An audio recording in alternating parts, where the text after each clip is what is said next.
bilang sama mereka kalau nongkrong jangan di Starbucks di warung pinggir jalan aja. Paling nggak orang itu nggak curiga. Nggak sama aja dimanapun kejar ya. Jadi saya baru tahu walaupun kita udah mau gebrak-gebrak masih ini di bawah seperti ini, artinya mereka nggak peduli. Dianggapnya saya main-main. Bilang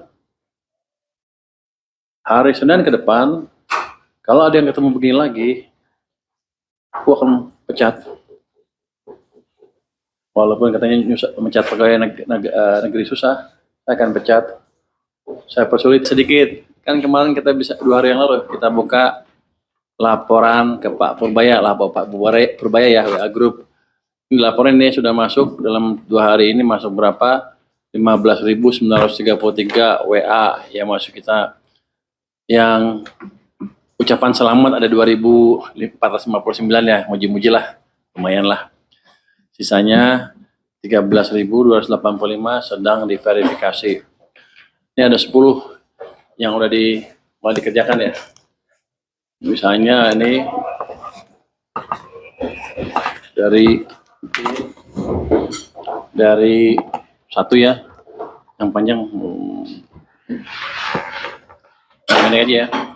Selamat pagi, saya mau melaporkan setiap hari saya melihat petugas bea cukai nongkrong di Starbucks lengkap dengan laptop dan mereka meeting dengan banyak orang lain sesama petugas bea cukai dan sepertinya aparat lain berbaju preman bebas seharian.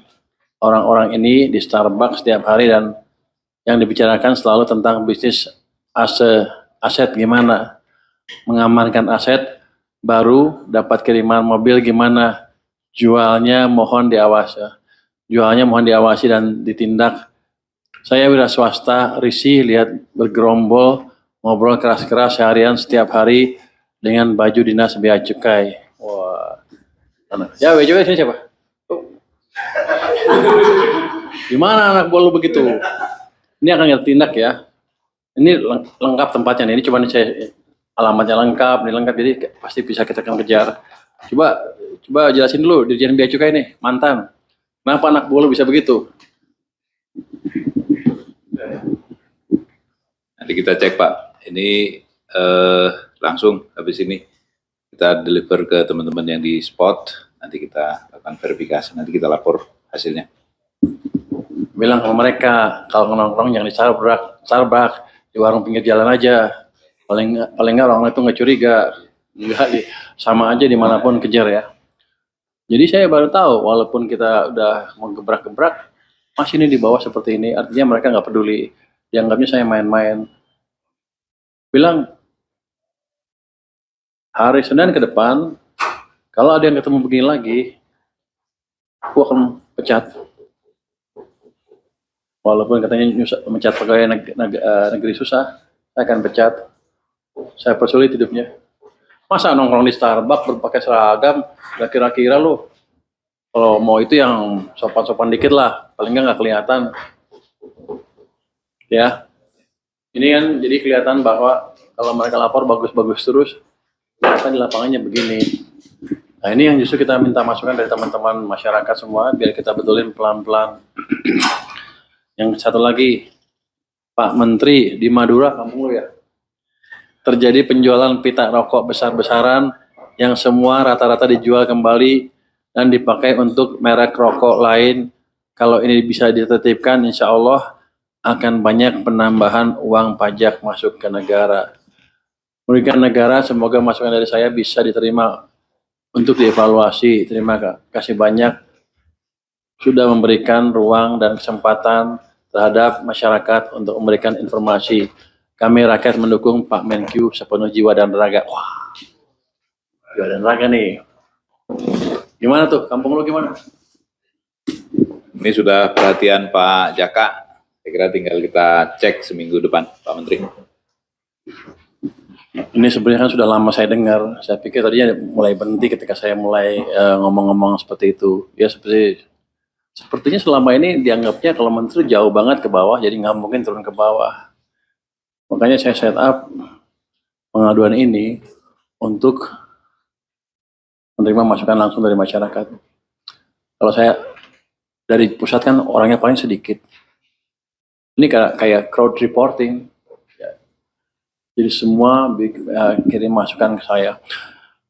Ini nggak mungkin semuanya ditindak kan, tapi once beberapa ribu orang ditindak, yang lain saya harapkan nggak mengulangi lagi. Jadi kasih tahu teman-teman baik supaya yang di pinggir-pinggir sampai bawah-bawah, saya akan mulai sampai bawah. Hati-hati gitu. Izin lapor tindak premanisme AR pajak KPP 3 Raksa. Siapa 3 Raksa KPP-nya? Coba cek nanti ya. Nanti kalau itu minggu depan saya cek, harus udah rapi nih. Kalau premanisme, dia minta duit pasti maksa ya. Hebat juga ya. Kreatif lah. Oh ternyata betul. Saya pikir kalau kita ngomong di atas selesai. Ternyata enggak. Ini birokrasi seperti itu. Mereka pikir kan menteri cuma 5 tahun, 4 tahun lah kalau saya sekarang ya. Sampai akhir tahun nanti 2029, 4 tahun ya. Habis itu mereka bisa berkuasa lagi. Mereka nggak peduli. Jadi itu adalah behavior dari para birokrat. Ganti menteri, bodoh amat. Kalau dimarahin diem aja, dipikir nanti 4 tahun lagi juga ganti menteri, 5 tahun lagi ganti menteri, ya kira-kira gitu. Ini sekarang nggak akan saya biarkan. Ya 5 tahun, 4 tahun, 5 tahun gue diganti, tapi lu duluan yang diganti sama saya. Kalau masih melakukan seperti ini lagi. Nih, satu lagi nomor 9, agak panjang. Saya pengusaha yang menjalankan importasi barang 1 atau 2 tahun belakangan ini, bea cukai sangat meresahkan baik. Bea cukai lagi dong, gimana sih lo? Baik pemeriksa fisik maupun pemeriksa dokumen. Satu pemeriksaan fisik lama sejak keluar penjaluran merah. Misalnya pemeriksaan fisik bisa 34 hari, 2 pemeriksaan dokumen juga 70 PIB. Saya dikenakan notul yang berisi denda, padahal saya tidak under invoicing dan telah melakukan impor barang serupa bertahun-tahun. Ketika diminta alasan tidak masuk akal. Misal meminta bukti negosiasi, padahal bukti-bukti itu sudah disediakan dengan lengkap. Ini terjadi hampir untuk semua kegiatan impor saya, kena denda terus. Tapi saya tahu pengusaha tidak mungkin naik banding agar barangnya cepat keluar. Kalau banding, mesti barangnya tertahan, kemudian ajukan keberatan yang nanti pasti ditolak juga. Ini namanya diktator. Kan itu juga orang bea cukai lu. Lu coba jelasin, ini kan murid lu semua. Kenapa bisa begini? Coba jelasin. Ini langsung nanti PIB-nya kita cek. Ini kan udah ya. Jadi kalau gurunya. Ya Pak. Ini nanti SOP-nya sudah lewat. Mestinya ini langsung diputus. SOP pemeriksaannya nggak sejak selama ini. Oh, gue jahat ya. Sekjen dikerjain. Nggak, di sana emang ya tadi nggak terkendali kalau udah gitu. Jadi report ini akan membantu. Ini lengkap loh. Di mana lokasinya, di sini ada siapa yang ngadu, clear. Walaupun nggak akan kita buka. Jadi nanti WA group itu nggak ada orang bea cukai atau pajak yang bisa akses ya. Kalau ketahuan lo bocor. Nanti kalau begitu bocor nggak ada yang boleh lapor lagi, selesai. Ya nanti kita beresin tuh. Ini corporate culture-nya beda, mesti kita rubah corporate culture-nya. Apa kalau pemerintah apa? Corporate culture ada nggak? Governance culture. Kalau kita rubah budaya organisasi lah. Apapun namanya lu gagal lah. Kan dia mestinya bentuk corporate culture dulu, zaman dulu. Udah bisa ganti-ganti. Udah berapa lama lu ninggalin Dirjen Pajak? Oh masih baru dong kalau gitu. Ini mau merit lu nih. Enggak. Ini kita betulin ya. Satu lagi. Selamat pagi Pak. Saya ingin melaporkan tentang masalah rokok tanpa cukai yang beredar di masyarakat Kabupaten Karimun, Kepulauan Riau. Bea Cukai Tanjung Balai Karimun khususnya selaku pengawas dan penegak hukum barang-barang ilegal malah salah mengambil tindakan pemberantasan rokok ilegal. Mereka lebih banyak merazia warung-warung kecil daripada membasmi distributornya langsung. Ini sama saja tetap memberikan kehidupan bagi para cukong-cukong yang menjadi distributor terbesarnya. Mereka bea cukai seperti tutup mata dan telinga. Padahal harusnya distributor besar ini yang dibasmi, bukan warung-warung kecil. Yang mereka sebenarnya hanya sekedar menyambung hidup. Walaupun itu salah. Semoga Bapak dapat menindaklanjuti laporan ini karena ini sudah seperti pembiaran oleh bea cukai. Cukong-cukong distributor ini masih tetap beroperasi sampai detik ini.